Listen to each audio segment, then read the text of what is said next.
শীর্ষ সন্ত্রাসী ও চাঁদাবাজদের বিরুদ্ধে শিগগির ব্যবস্থা স্বরাষ্ট্রমন্ত্রী। সংসদ সদস্যদের প্রতি রাষ্ট্রপতিকে অভিশংসনের আহ্বান আসিফ মাহমুদের। হাসপাতালে ভর্তি অর্থমন্ত্রী। স্বামী কন্যার মন্ত্রিত্ব দেখলেন হুরুন নাহার। ইরানসহ মধ্যপ্রাচ্যে চলমান যুদ্ধের প্রেক্ষিতে বাংলাদেশিদের খোঁজ রাখছেন প্রধানমন্ত্রী। দেশের শীর্ষ সন্ত্রাসী ও চাঁদাবাজদের শিগগিরই আইনের আওতায় আনা হবে বলে জানিয়েছেন স্বরাষ্ট্রমন্ত্রী সালাহ উদ্দিন আহমদ। রোববার দুপুরে স্বরাষ্ট্র মন্ত্রণালয় এর সম্মেলনকক্ষে ফায়ার সার্ভিস ও সিভিল ডিফেন্সের কর্মকর্তাদের সঙ্গে মতবিনিময় সভা শেষে সাংবাদিকদের তিনি একথা বলেন। স্বরাষ্ট্রমন্ত্রী জানান, শনিবার চট্টগ্রামে সংঘটিত গোলাগুলির ঘটনায় সংশ্লিষ্ট সন্ত্রাসীদের চিহ্নিত করা হয়েছে এবং বিভিন্ন গোয়েন্দা সংস্থা এই বিষয়ে কাজ করছে। তিনি বলেন, প্রায় ২ মাস আগে একটি সন্ত্রাসী গ্রুপ চট্টগ্রামের এক বড় ব্যবসায়ীর কাছে চাঁদা দাবি করেছিল। বিষয়টি জানার পর পুলিশ ওই ব্যবসায়ীর নিরাপত্তা জোরদার করে এবং বাসায় পুলিশ পাহারা দেওয়া হয়।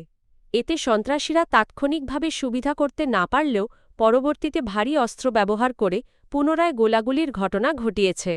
রাষ্ট্রপতিকে অভিশংসনের আহ্বান জানিয়েছেন জাতীয় নাগরিক পার্টি এনসিপি এর মুখপাত্র আসিফ মাহমুদ সজীব ভুঁইয়া। রোববার ১ মার্চ রাজধানীর ফার্মগেট কৃষিবিদ ইনস্টিটিউট এ জাতীয় যুবশক্তির আয়োজিত ইফতার মাহফিলে তিনি এই আহ্বান জানান। আসিফ মাহমুদ বলেন, সংসদ সদস্যদের প্রতি এনসিপির আহ্বান, যদি তারা শেখ হাসিনার ফ্যাসিবাদের ধারাবাহিকতা না চান তাহলে রাষ্ট্রপতিকে অভিশংসনের মাধ্যমে সেই অবস্থান স্পষ্ট করতে হবে। তিনি বলেন, এ বিষয়ে এনসিপির সংসদ সদস্যরা সক্রিয় ভূমিকা পালন করবেন। তিনি আরও অভিযোগ করেন, নতুন সরকার সংবিধান সংস্কার পরিষদের শপথ গ্রহণ না করে নতুন বাংলাদেশ গড়ার আকাঙ্ক্ষাকে উপেক্ষা করছে। তিনি সংসদ সদস্যদের উদ্দেশ্যে বলেন, কোটি কোটি ভোটারের সঙ্গে প্রতারণা না করার আহ্বান জানান। অনুষ্ঠানে উপস্থিত ছিলেন এনসিপির আহ্বায়ক নাহিদ ইসলাম, মুখ্য সমন্বয়ক নাসিরউদ্দিন পাটোয়ারি এবং বাংলাদেশ খেলাফত মজলিসের আমির মাওলানা মামুনুল হক।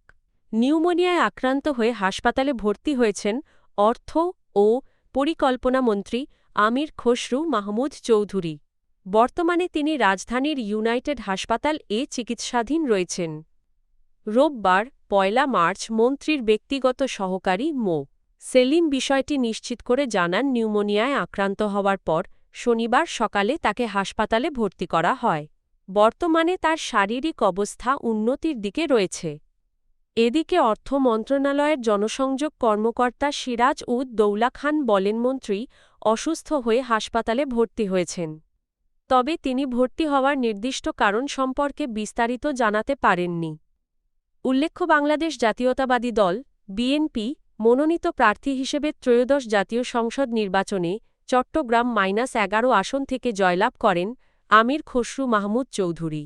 পরবর্তীতে নতুন সরকারের অর্থ ও পরিকল্পনা মন্ত্রণালয়ের দায়িত্ব গ্রহণ করেন তিনি। বেসামরিক বিমান পরিবহন ও পর্যটন মন্ত্রী আফরোজা খানম রীতা এর মা হুরুন নাহার রশিদ ইন্তেকাল করেছেন।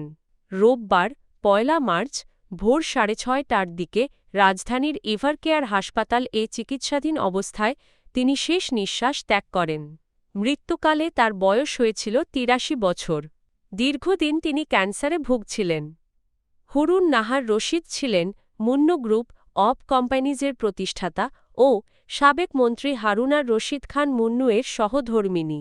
তিনি বেসামরিক বিমান পরিবহন ও পর্যটন মন্ত্রী আফরোজা খানম রীতা এবং দৈনিক আমার দেশের ব্যবস্থাপনা পরিচালক ফিরোজা মাহমুদ এর জননী।